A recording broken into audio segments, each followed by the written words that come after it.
Hey YouTube, it's KMB Hailstorm here with my next episode for the show, and though I didn't promise it, I'm going to be doing the review of the Dead Sea. The Dead Sea is the lowest elevation in the world, and it's the lowest sea level in the world, rising to no more than about 283 feet above the ground. The Dead Sea doesn't have any animal habitation. What? Because, well, why do you think it's called the Dead Sea? There's actually no life in it whatsoever. No fish, no crabs, no algae, no seaweed. I heard that sometime in the 1500s, a ship sunk there, and it was found a few years ago, still in pristine condition. This, unlike the Titanic and the Lusitania wreckage, which have been slowly receding from all the animals and vegetation under the ocean that have been slowly rotting it, since there's no life there, the ship has had there's nothing in the Dead Sea to destroy it. So even though it sunk in the 1500s, it looked like, when they found it, it looked like it just sunk the other day. They found out that it probably sunk because a wave crashed through it, and since ships were weak back then, it was really dangerous to import stuff. They took the importations and put them in a museum, I think. There's also a horror novel based off the Dead Sea, where the zombies come alive and attack a man, and a man struggles to survive.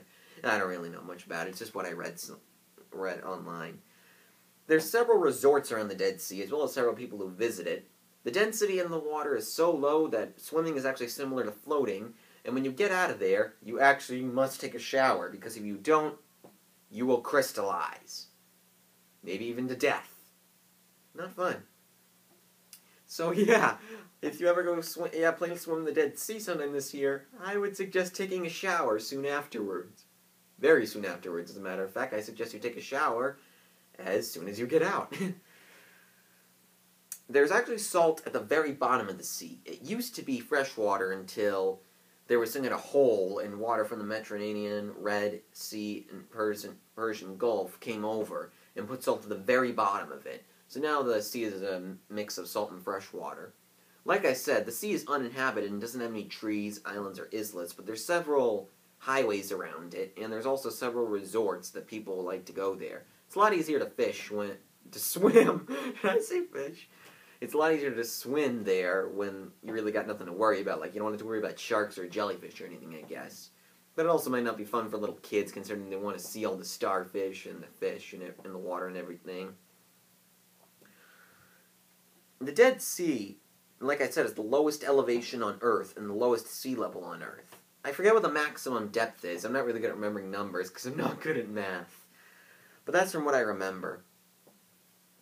And that's pretty much it for this episode. Next episode I'm going to be doing Clipperton Island, an island out in the southeastern Pacific Ocean. I'll see you guys till then.